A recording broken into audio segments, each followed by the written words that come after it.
President Trump White House briefing today. Take a look. What do you think? Hey, Brian. Thank you very much. We have a very big announcement to make today.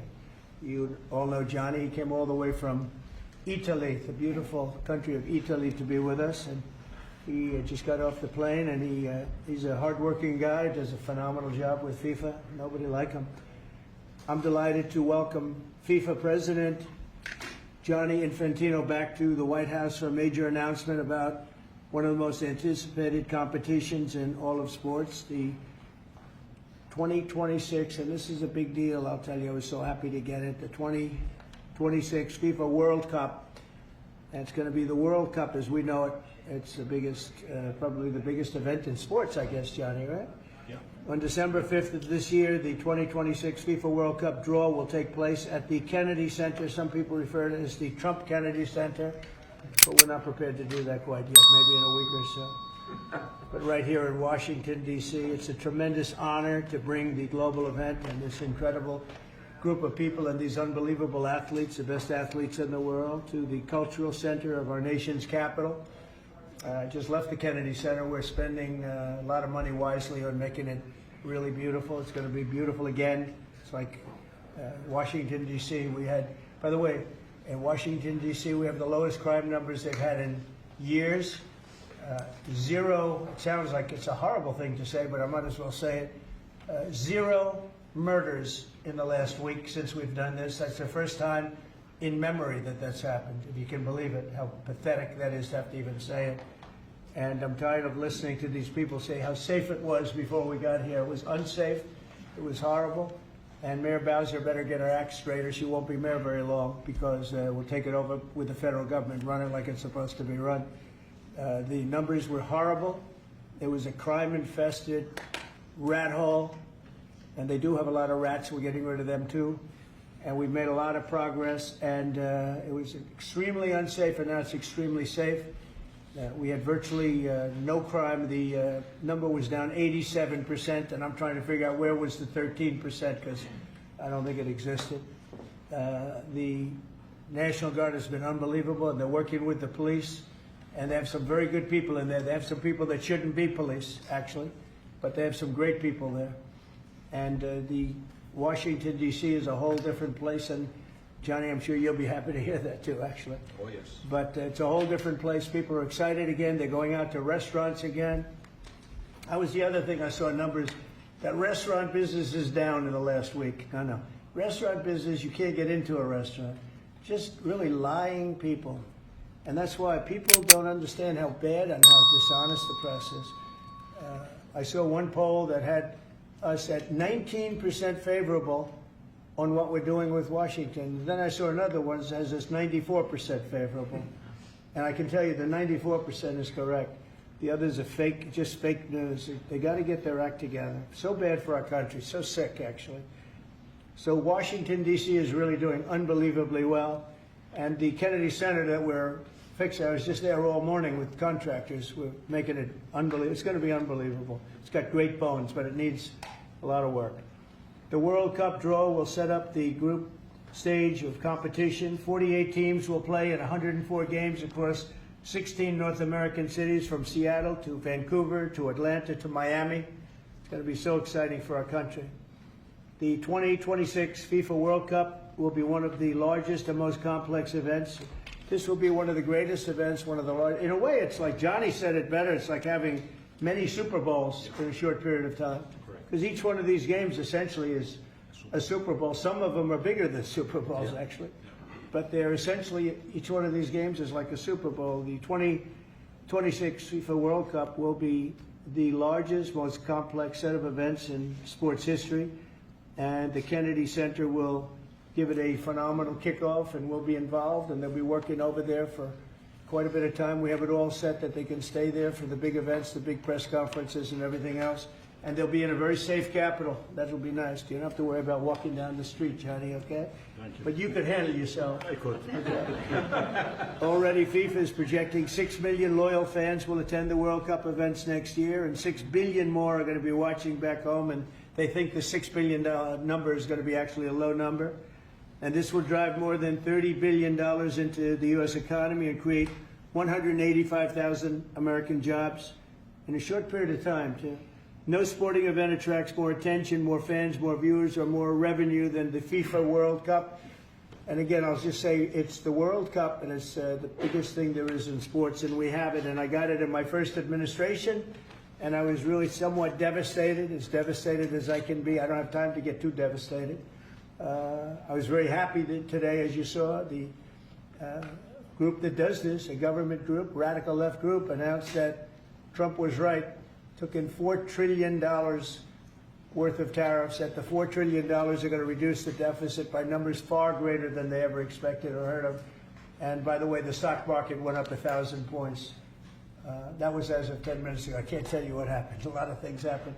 But the stock market's up almost 1,000 points. And it's basically on the news that the release that just came out from government that the tariffs that everybody was talking about, that the whole world respects us for because of what we did. The tariffs are going to be at $4 trillion. They're going to reduce the deficit by $4 trillion, Mr. Vice President. What Pretty good, sir. Too bad it's not 5, right? That's right. It's had a huge impact, and the stock market is way up. But this will drive more than $30 billion in U.S. economy and create 185,000 American jobs. No sporting event attracts more attention or more fans or anything else. And I just look forward to the draw. So we're going to have the draw, essentially, Johnny, at the Kennedy Center. Yep. And by that time, it'll be in even better shape. We're working on it. It's about a year project to make it. It'll be great. It'll be fantastic. You see the way this is looking? Look, nice. I can't tell you how much that gold costs. A lot of money. There's nothing like gold, and there's nothing like solid gold. But this beautiful office needed it. It had to be representative. When we took it over, it was dirty, not clean. I immediately changed the chair and had this beautiful desk renovated, brought out by the White House. People that do this, they did a great job. We sent it out. We have a craftsman who's great. But this was not appropriate for the Oval Office when I took over. And now you look at all those paintings you're allowed to turn back. All of these are great presidents, and they were all in the vaults. They were in vaults for some cases much more than 100 years. And now they're proudly hanging on the Oval Office walls, and I can't imagine anybody changing it. But they were buried in vaults for over 100 years, many of them. So it's very exciting. People come in, they really love it. They love what we're doing here. They love what we're doing in D.C., and they love what we're doing, most importantly, in the country and the world.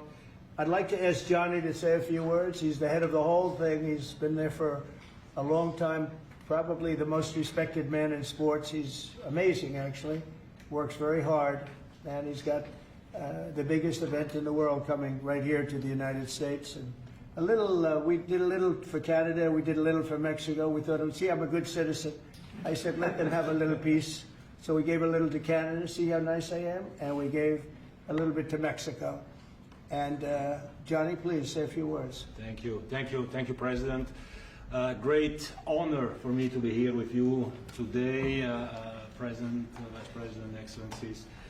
Fantastic to announce what you said, which is the final draw of the FIFA World Cup on the 5th of December here in the capital, in the Kennedy Center in Washington, D.C. at 12 noon sharp. It will be broadcast live all over the world. 1 billion viewers will watch it, and it will determine, of course, the match schedule, which 48 participating teams will play. You said it, 104 matches in 1 month, 104 Super Bowls. This is not just the biggest, the greatest event, not just a sports event, it's a social event as well, with a lot of emotion. We are uniting the world, Mr. President, uniting the world here in America, and we are very proud of that. And those teams, those national teams who will come here to participate in this draw with their coaches, with their presidents, they will all be proud to be part of writing this history. And that's why we brought as well this, which is the winner's trophy. It is the trophy that the winner of the FIFA World Cup wins. Only the FIFA president, presidents of countries, and then those who win can touch it, because it's for winners only. And since you are a winner, of course, you can as well touch it. It's pretty heavy. Yeah. It's the winner trophy. The last one who lifted that is Lionel Messi of Argentina. And here it is in the Oval Office in the White House. Can I keep it? For you. Well, you can keep We're it not after giving you it walk back. up. We're not giving it back. That's serious. It fits well. That goes very well on the wall right over there. We'll put it right below the angels. It fits well here. That's I think. beautiful. Yeah, You can keep it until we have to give it to the next winner. That's fine. That's a beautiful piece of gold, I will say. That's beautiful. Yeah. So 6 billion viewers for the World Cup, 6 million coming to the matches, 30 billion economic impact, 185,000 jobs. This will be absolutely fantastic. The biggest event ever, and everything will start here in Washington D.C. at the Kennedy Center, or the Trump Kennedy Center. We'll see that how it will be called on the 5th of September at noon sharp. 5th of December, noon sharp. Then, if I may, Will they be doing most of the draws, all of the draws at the Kennedy? Well, how are you going to do that? yes, we'll do that at the Kennedy Center. We'll do all the other meetings around it with the coaches, with the broadcasters, with That's the great. sponsors, everything at the Kennedy Center. The whole You'll be very World happy. Cup starts, and everyone will be happy Yeah. because everyone has qualified for the World Cup, and they didn't yet play a game, so they didn't lose yet a game. So they all think they can become world champions, right? They'll all be happy. Exactly. Now, By the way, an example, supposing we had a week ago when everybody was being killed and mugged and everything else, despite the phony numbers that were given out, that it was getting better. Brian, do you believe it was getting better or getting worse? Oh, the crime was getting worse. I mean, I was robbed. It was getting way What worse. after? How did the other guy come out? He came out with a briefcase. That would be- Yeah. So, Robert 1, Brian 0. No, but can you imagine you do this and then you start hearing that they had a 20-year reduction of crime. It was worse during the Biden administration than anybody's ever imagined possible. And I guarantee you he wouldn't be here if those numbers continued. But now we have total safety, we have total security. And for the border, in 3 months, 0 people. These are done by liberal people that do these charts. 0 people came through our border in the last 90 days. Can you believe it? 0. Last year we had millions of people coming in. And they came in from the wrong locations. They came in a lot of people that shouldn't be here. So now when we have this event in December, it's going to be very safe. Johnny, you can walk down the street with your beautiful wife. yeah, You can take her to dinner if you can get a reservation, which I doubt. and they're all full, the restaurants. I know. They're all full. I heard that too. The restaurants aren't the restaurants, since we are doing this, are doing great. And many new restaurants are going to open because, as you know, many closed. Many restaurants closed because the crime was so bad. This will be one of the safest places anywhere on earth. So, I really am honored that the National Guard has done such an incredible job working with the police. And we haven't had to bring in the regular military, which we're willing to do. We have to.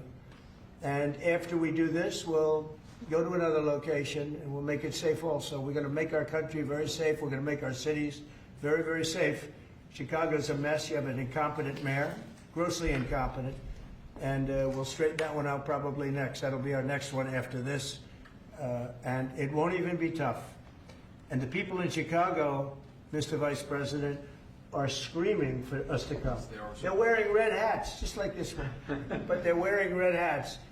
African-American ladies, beautiful ladies, are saying, please, President Trump, come to Chicago.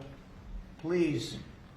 I did great with the black vote, as you know, and they want something to happen. So I think Chicago will be our next, and then we'll help with New York, and we're going to help with, and I think a lot of these people that you see on television, they're, including the people in this audience, they'll say bad things about me, and then they'll say, thank God he's here, because half of them got mugged, and they don't want to get mugged again. But they work for they work for stupid people that are radical left, and they're made to do things and say things that they don't want to be saying. But the people right here are all happy because you're not going to be mugged in Washington, D.C. anymore. I just want to say Johnny's been my friend for a long time. He's an incredible guy, and we will lay out the red carpet. Andrew, you're going to be fantastic. Rick is going to be everything Rick ever touched has always worked out, and he's working with me on the Kennedy Center.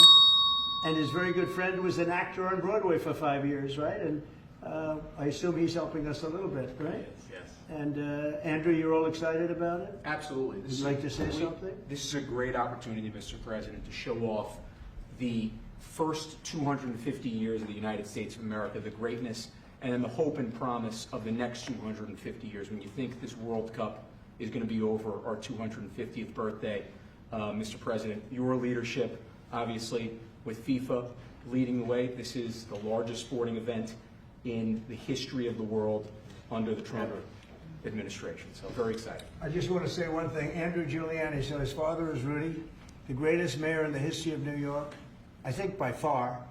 He took a ravaged city, a city that was really under siege. Probably most people thought it was going to survive. He turned it around. He was a great, great mayor. And then they treated him very, very unfairly. You go back and tell your father all of the things that have come out over the last couple of months through Tulsi and through all of the people, Cash, everybody. They've proven your father 100% correct. His father was treated so unfairly. Your father has been 100% correct. And tell him we all love him, okay? Thank you, Mr. President. It's been amazing. What he had to go through was very, very unfair, nasty. These are bad people. Mr. Vice President, would you like to say something? Well, sure, Mr. President. Thank you, and thanks, Johnny, for being here. We're very thrilled about the World Cup. Just to echo something the President said about crime in Washington, D.C., this is the national capital of the greatest nation in the world, and we had murder rates just a few weeks ago that rivaled some of the worst third-world cities anywhere, even in very, very poor regions of the world. Why did we accept that? Why did we allow it to happen? We allowed it to happen because we had broken leadership in Washington, D.C., and unfortunately sitting behind the Resolute desk. What we have shown in just under 2 weeks of taking law enforcement seriously is that the American people can have their streets back if their leadership is willing to put in the time and the resources. Mr. President, you've shown in Washington, D.C. that we can have safe streets again. We've just got to have the political willpower to focus on the bad guys and to give the American people back their communities. We are focused on doing that thanks to the President's leadership. Thank you. And that's a really very small percentage. It's 2%, 3%, but that 2% and 3% wreaks just havoc throughout a community. People are petrified, and I notice a couple of the women in the back are shaking their head, yes, yes, yes. I won't report who you are because you'll end up losing your jobs, but it's true. It's amazing. And the police, and you look at the D.C. National Guard, I saw pictures of them last night getting off vans and all, and I saw some bad ones running, but they're not running so much anymore. They're not there. They're just not even, they're not even trying. You're totally safe. Now, there'll be something happening sometime. I don't know. Maybe it won't be for a long time, but this was every night would get reports of people being mugged and killed. There's one woman on television last night. She had a badly busted up nose, and she's like our streets the way they used to be. And she thinks it's going to happen like by doing nothing. And they say, what happened to your nose? She got slugged by a guy walking down the street, slugged. Her nose will never be the same, I guarantee you, unless it takes a pretty good turn. She wasn't really for us. But she sort of said, well, maybe something has to happen. Before this happened to me, she got whacked. And I don't think she'll ever be the same. She almost became, she was a half a Trump fan, a woman that would have never been a Trump fan, but she was hit hard. It's not going to happen anymore. Not going to happen anymore. But then we're going to beautify the city too. That's where I was today at Kennedy Center, and we're going to beautify the city like it hasn't. And we're working with Clark Construction, the biggest construction company in Chicago, and in Washington. And the head of Clark is great. He's all over the world, actually, but Washington, I would say, is their home. That's where they do the best work, the biggest work, and they've been doing a fantastic job. So you're going to have a fantastic, clean, beautiful place. It's going to be better than it ever was before, literally better than it ever was before. We'll get it done very quickly. And I want to thank Clark because they're doing a lot of work in a lot of different locations, but they've been fantastic for getting us the right contractors and the people that can really do the job right. And Johnny, did you want to say something? Yes, one more thing, because as you rightly say, with security and beautifying cities and the whole country, we want people to come and enjoy and have fun. And that's why this is not just the most iconic trophy in the world of sport, but we start on the 10th of September the sale of tickets for the FIFA World Cup. And we have the first ticket here for the final. Good. For you. Oh, good. That's cool. Wow. It's, of course, row 1, seat 1. It's ticket number 45, so. 47. And it's for the final in New York, New Jersey. And so you have your ticket already for the final. All the others, 10th of September, start getting your tickets. That's beautiful, yeah. 6.5, 7 million tickets. Fans will enjoy You do the records. security here. Will be fantastic. You're going to do record business, I think. 100%. Christy, would you like to say something? Yeah, Mr. President, millions of people will come to this country, and we'll make sure they get their travel documents, their visas, that they want to come here and spend their money and enjoy this sporting event. It'll be the largest event in the world. And sir, you're reminding me of something that my dad used to say all the time when I was growing up. He would say, Christy, you kids need to look like you respect yourself before anybody's going to respect you. And in this country, when people look at our streets, when they look at our capital, you're bringing respect back to this city. And people will respect our country more because it's safe, it's clean, it's beautiful. And what you're doing is transforming this nation by making sure that our laws are upheld. And millions of people are going to come and be able to enjoy it next year, and I'm excited about that. Thank you for doing that. Well, for our us. country is respected again.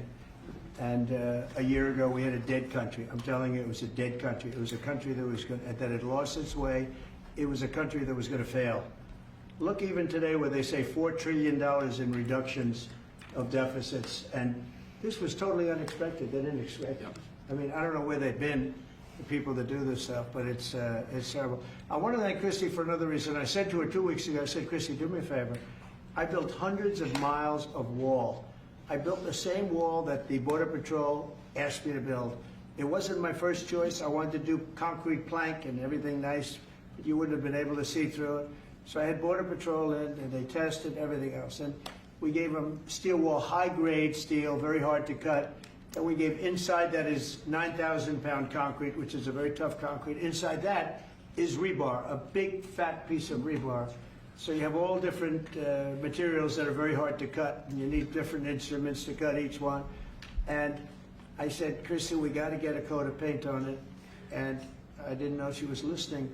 But I said, we got to get a coat of paint, and it should be black, because black makes the steel very hot. It's untouchable. You could fry an egg on it. And if you got a good black, flat paint, it would look beautiful. It will preserve it from rust. And that was it. And I gave it to her along with 30 other things, and she's done such a good job on the border with Tom Homan and the group. Tom Homan's a fantastic guy, what the job he does, and the way they work together. So I turned on last night and I see Christie's painting the wall. And it looked beautiful, by the way, when that paint went over there. And it's hot. It's hot. Yes, it is. It's hot. If it's white, it's not hot. If it's black, it's going to be very hard to climb that sucker. It's not going to be easy. But it's black and a high quality black. You know, it really looked good. Yeah, we got Is the that going to paint be a you told us two-coat to. job or one No, coat? just one coat. One coat. We Good. used the paint you told me to buy. Yep. The two-coat will take place in 3 years from now. Right? We'll do the second coat. But it looks beautiful. But thank you very much. I didn't know you were listening to that, because we talked about 7 different subjects, and all of a sudden I see her out there painting with a lot of painters and everything else. But it was a beautiful thing to say. Would you like to say something? You've been such a big part of this. Please. Well, Mr. President, we're delighted to be here today for this announcement, but we're also looking forward to having you at the final. Oh, yes. On July Oh, yes. 19th No, we'll be in New York, New Jersey. We're going to be there. A lot of people are going to be there. A lot of people. I'd like to thank you all. Do you have any questions on FIFA, first of all? It's going to be a big event at the Kennedy Center. Do you intend to take part in it? Will you have a part to play on December 5th? I might play. I mean, I see the money that these soccer players, we call it soccer, but I see the money that these soccer players are making. I may try and play. I'm a very good athlete. My son is a very good athlete, and he's a good soccer player. He's on the tall side for soccer. He's 6'9". That's pretty tall, but That's pretty it's cool. on the tall side. He's good. It's on the tall side, but he's good. But no, I may put on shorts. I look extremely good in shorts and join the play. You know, no, it's going to be a lot of fun. It's going to be good. Many foreigners who want to come to attend the event are concerned about the visa situation. Can you reassure them? Yeah, they're going to have a very easy time getting in. Certain countries are going to be very, very easy, and other countries are going to be obviously a little bit more difficult. Would you like to explain that, Christine? Yeah, absolutely. We have a process set up that we'll be implementing on getting visas approved. Everybody will be thoroughly vetted, but they'll be welcome to this country. It'll happen quickly, and we're excited for them to come. So I would hope that around the world, people know that the United States is excited to bring their family here to enjoy this event. America welcomes the world. Yes. And I can really, from the collaboration that we have, testify for that, absolutely. And I was just sent a picture from somebody that wants to be there very badly. He's been very respectful of me and of our country, but not so respectful of others. But he'll, I'm going to sign this for him, but I was sent one, and I thought you'd all like to see it. That's a man named Vladimir Putin, who I believe will be coming, depending on what happens.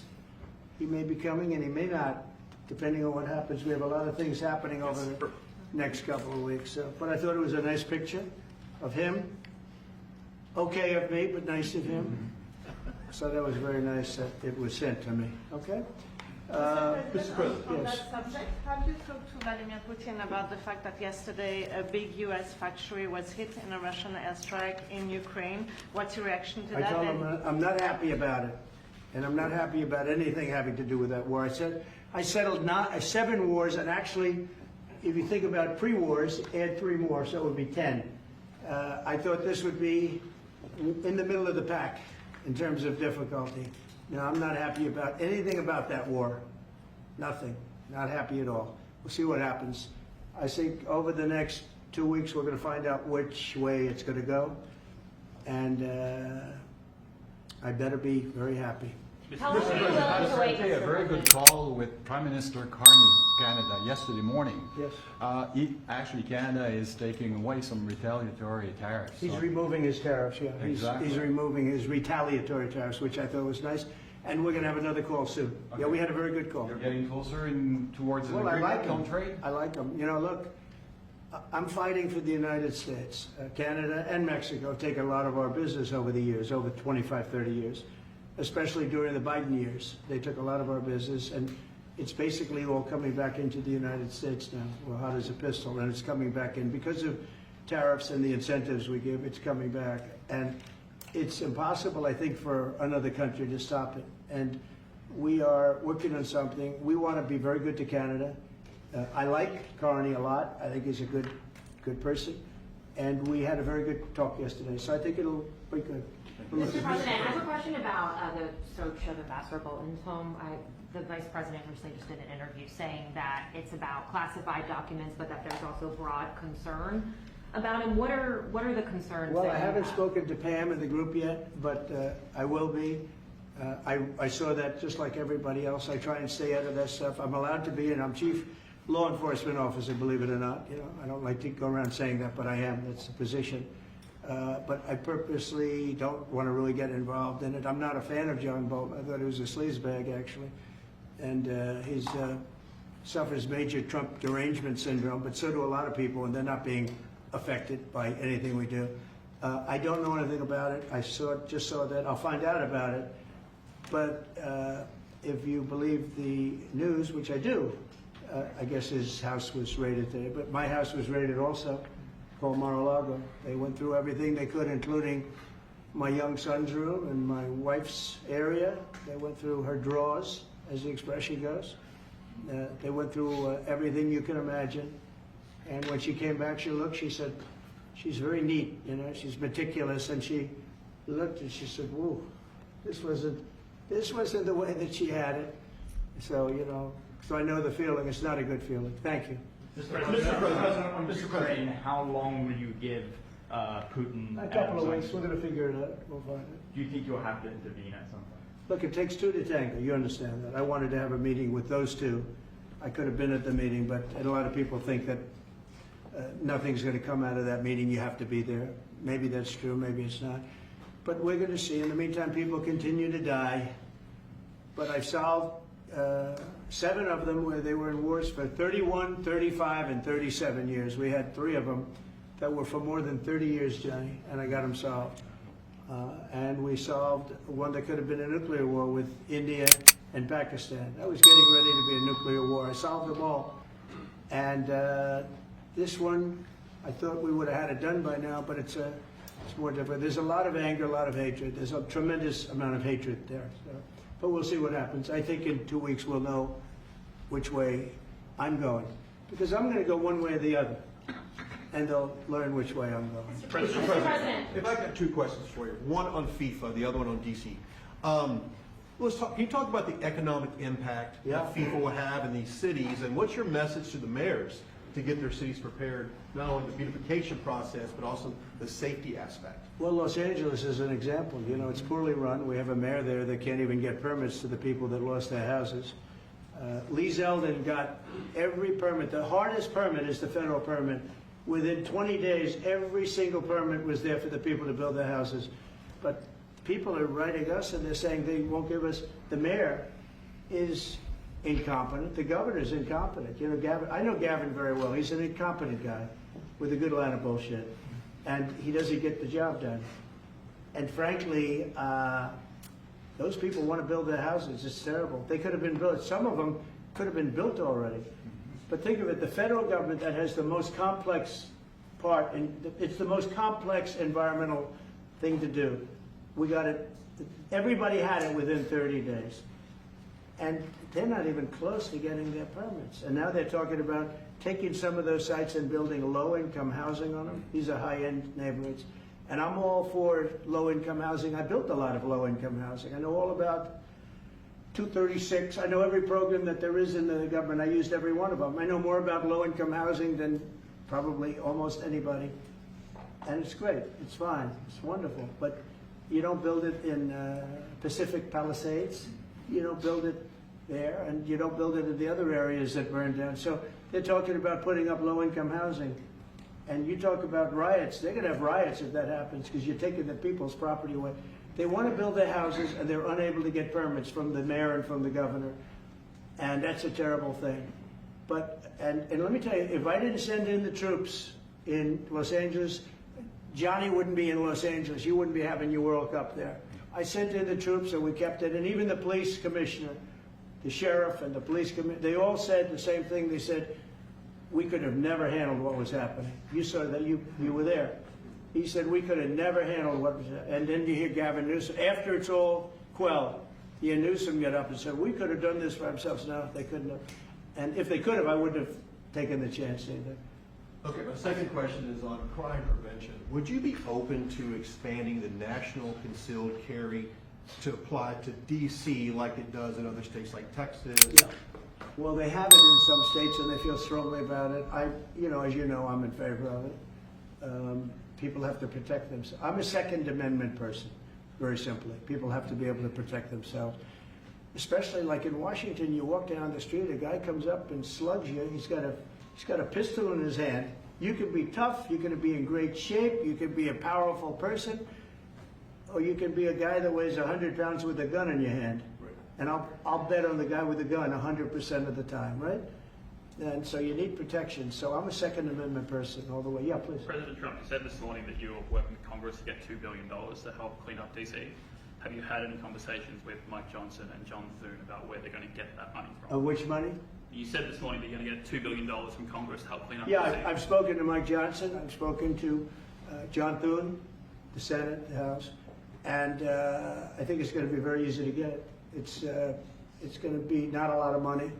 I wouldn't even know where to spend the number that you mentioned, but it's going to be money to beautify the city. Yeah, they're ready. Everybody wants to save D.C. In one way, it's the easiest. The violence was more than any other city in the country, actually, by far. It may have been more than any other city in the world, if you could think. We looked at some of the worst cities in the world, it was worse. And that's why it angers me to see the mayor saying about how they have it on the slide. Not on the slide, it was worse than ever. Yeah, we have no problem getting that money. That money will come out of Congress. I think it'll be even bipartisan. I mean, I would imagine Democrats would vote for that one. Is the plan to get it before the September 30 spending deadline on the Hill? Well, I don't know if there is a deadline, because if I declare a national emergency, which this was, that ends the deadline. So, I mean, I keep seeing about a 30-day deadline, of which we have 22 days left or something. But if I think we're in great shape here, that's one thing. But if I don't, I'm going to just say it's a national emergency. And if I have a national emergency, I can keep the troops there as long as I want. If people are not going to want to have the troops, in 30 days, you know, it's one thing to get them out. It's another thing to keep them out for a long period of time. You've got to train people. You can't do this. You can't bop people over the head. And a lot of those people are in courts right now, going to court. They're going to go to jail for a long time. So that's going to take more than 30 days. But if I have to, I'll declare a national emergency, which I don't think I'll have to do. Yeah. Mr. President, you said in 2 weeks you'll know whether you go. Yeah, I think I'll know. one or the I think I'll know the attitude of Russia and, frankly, of Ukraine. It takes two. What are the 2 ways you can go at the end of 2 weeks then? Well, then I'm going to make a decision as to what we do. And it's going to be a very important decision. And that's whether or not it's massive sanctions or massive tariffs or both. Or do we do nothing and say it's your fight? Look, I would have never been in this war if I were president. You wouldn't have had this war. It was never going to happen.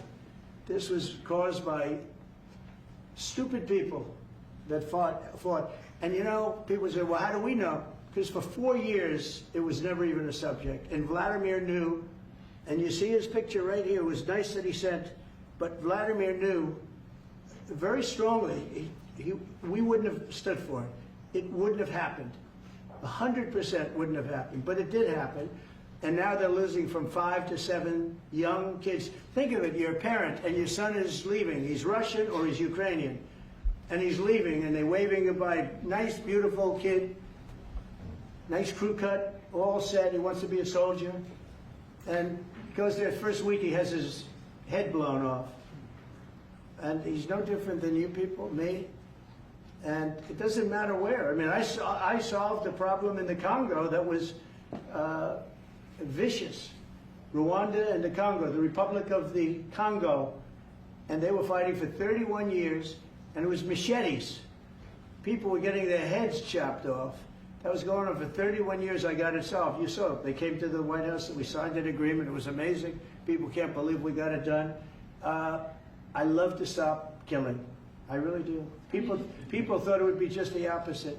Hillary Clinton said, oh, he'll get us into a war. No, I'm getting everybody else out of wars. Are you saying there's a real possibility then that you do nothing if Putin doesn't come to the table for a ceasefire? I'll see whose fault it is. If there are reasons why, I'll understand that. I know exactly what I'm doing. We're going to see whether or not they have a meeting. That'll be interesting to see. And if they don't, why didn't they have a meeting? Because I told them to have a meeting. But I'll know in 2 weeks what I'm going to do. I have pretty good ideas. Your Justice Department is also sending some of the Epstein files over to the House Oversight Committee today. Are you in support of them releasing all of them? I'm in support of keeping it open. If they wanted to release, people shouldn't be hurt, but I'm in support of keeping it totally open. I couldn't care less. You got a lot of people that it could be mentioned in those files that don't deserve to be. People, because he knew everybody in Palm Beach. I don't know anything about that, but I have said to Pam and everybody else, give them everything you can give them, because it's a Democrat hoax. It's just a hoax. The whole Epstein thing is a Democrat hoax. So we had the greatest 6 months, 7 months in the history of the presidency, and the Democrats don't know what to do, so they keep bringing up that stuff. But it affected them. Bill Clinton was on his plane and went to the island supposedly 28 times.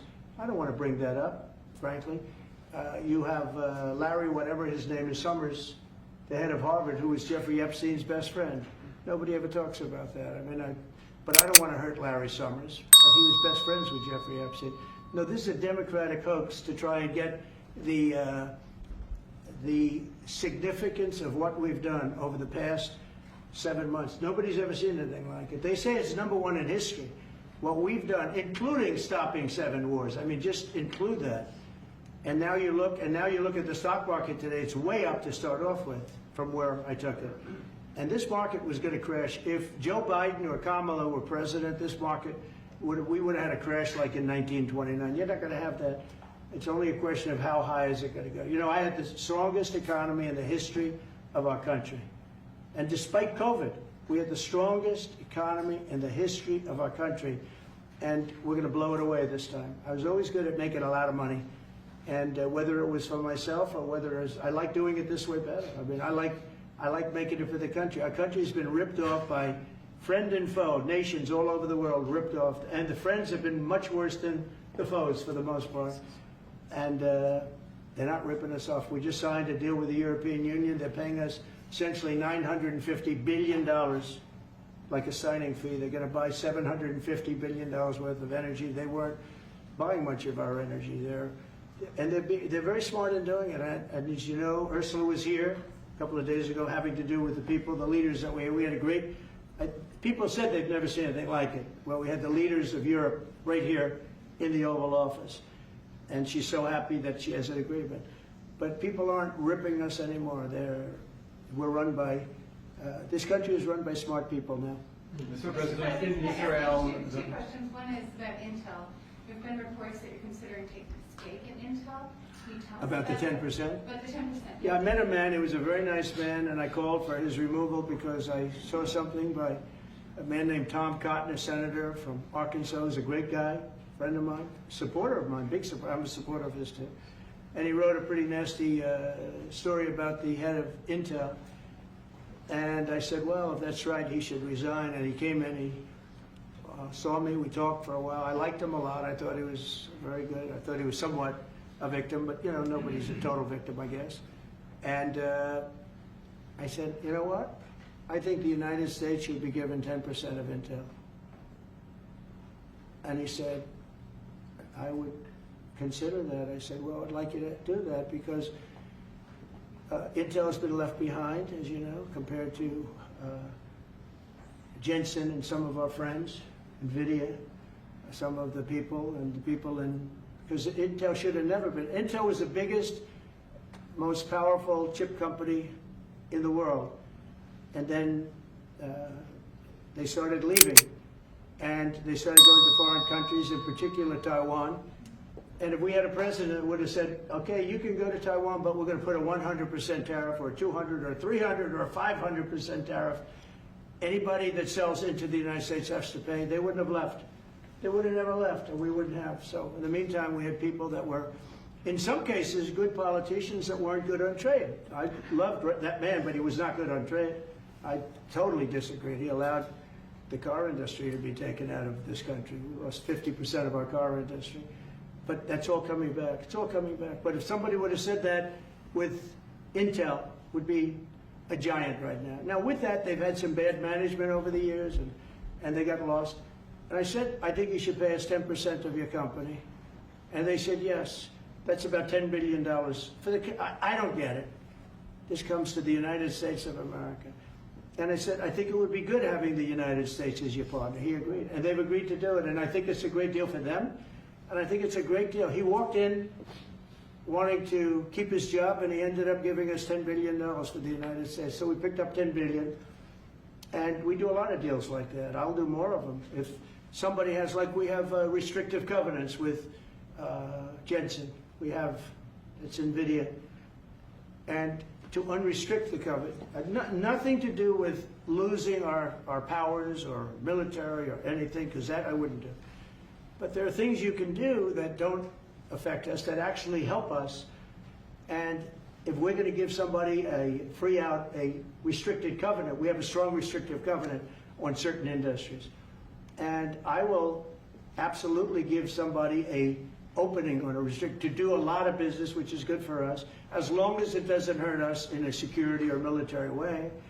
And if I do that, I think the country should be paid, because anybody else, I have it in real estate where I'll have a deal with somebody and I'll have them restrictive covenant. Then they'll come back and they'll say, I'd love to be able to build over here, but I'm not allowed to because you have me covered, you have me restricted. I say, I'll let you build over there, but pay me a lot of money. No different. But the country never did it because the country was run by foolish people. Mr. President, you said Chicago might be next. Are you making, have there been concrete steps that the administration is taking to do that? Or what are other cities as well? I haven't spoken to them. He's grossly incompetent. I haven't spoken to the mayor. No, when we're ready, we'll go in and we'll straighten out Chicago, just like we did D.C. Chicago's very dangerous, great place. I built great stuff there. I have the most beautiful building in Chicago, I think. But I hate to see what's happened to Chicago. Chicago is our greatest city, actually. Bob Tisch, a great friend of mine, passed away. He used to own the Giants and very successful Lowe's. He said Chicago, I think they had their main office in Chicago. He said Chicago and San Francisco are the two greatest cities in the world. Now you look at what the Democrats have done to San Francisco. They've destroyed it. I own a big chunk of the Bank of America building in San Francisco. And, you know, it's just different. We can clean that up too. We'll clean that one up too. Now, if everything works out, and we've already had calls from other cities, quiet calls from Democrats, we'd love you to come here, because they've lost control of their cities. I'm not going to say because I don't want them to lose their elections. But we've had calls from Democrats and calls from people generally.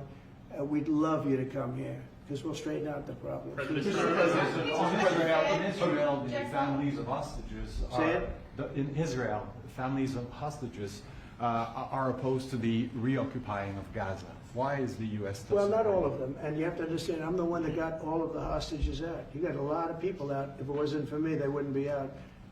I worked with Bibi and I worked with Steve Witkoff. But if it wasn't for me, you would have all these hostages would most likely be dead right now, every one of them. So they all come up here. They all come in groups of 10, 12, 13, and many of them, and I've gotten to know a lot of them. They're great people. What they had to go through is incredible. But so now they have 20, but the 20 is actually probably not 20 because a couple maybe aren't around any longer. It's a terrible thing. No, I don't like anymore. I said, you know, when you get down to 20, they're not going to make deals anymore. And they didn't. And then I put out a statement, as you know, that was a tough statement, go in and get them. And they said, we'll give you 10, we'll give you 10. I don't know what Israel's doing, but they were willing now immediately to give us another 10. The situation has to end. It's extortion and it has to end. And we'll see what happens. I actually think they're safer in many ways if you went in and you really went in fast and you did it.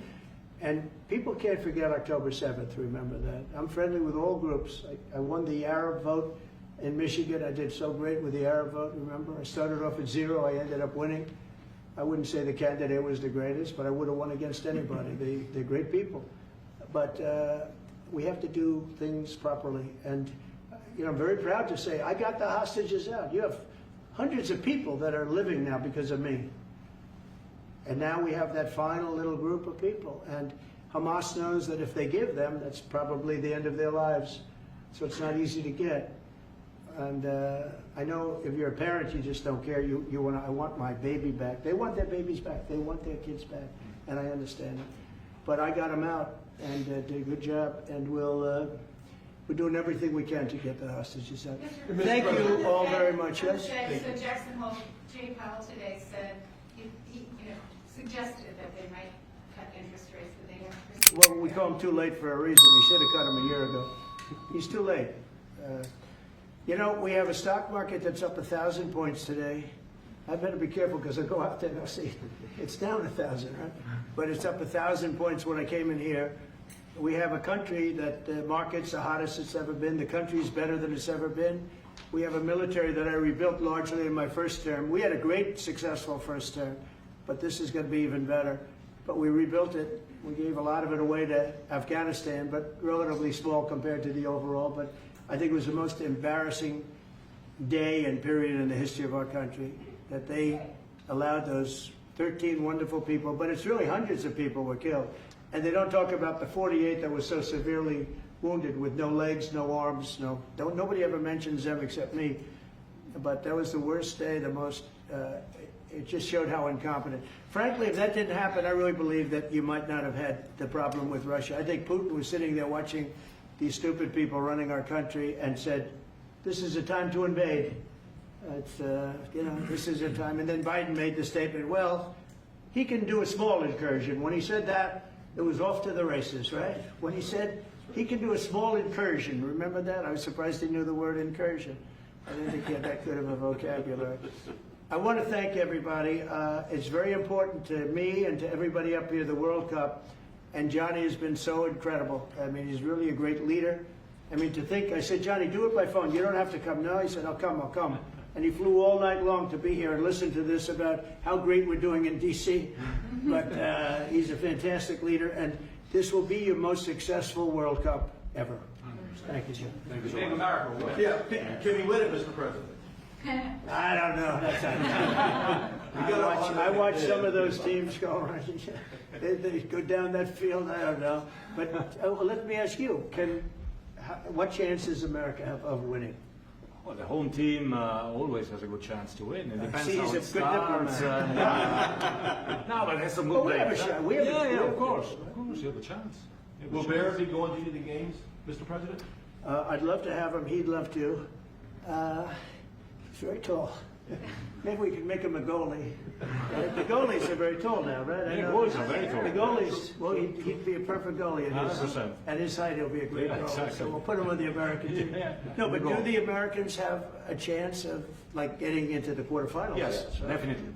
No, Yeah. the quarterfinal definitely. But then, as the tournament goes on with the public 250 years of United States, let's not forget, they will all feel energized about that. You know, it's amazing. The talent is really great when you watch these things. I went to the game 2 weeks ago, and it was a big upset. But you look at these people; the way they pass it. It's amazing, really amazing. It's a great art, right? It's great talent. It is incredible. You know the expression. Will you draw the names out of the hat? This what? Will you draw the names? The matches? Will you? I don't know. That's something. He's the boss. That's an interesting proposal. He's the boss. We'll discuss that. It's going to be great, and I think the American team is going to do well. I mean, I hear it's a very good team. Good luck, everybody. Thank you very much. Thank you, Mr. Thank you guys. Lucky you. Thank you guys. People Subscribe.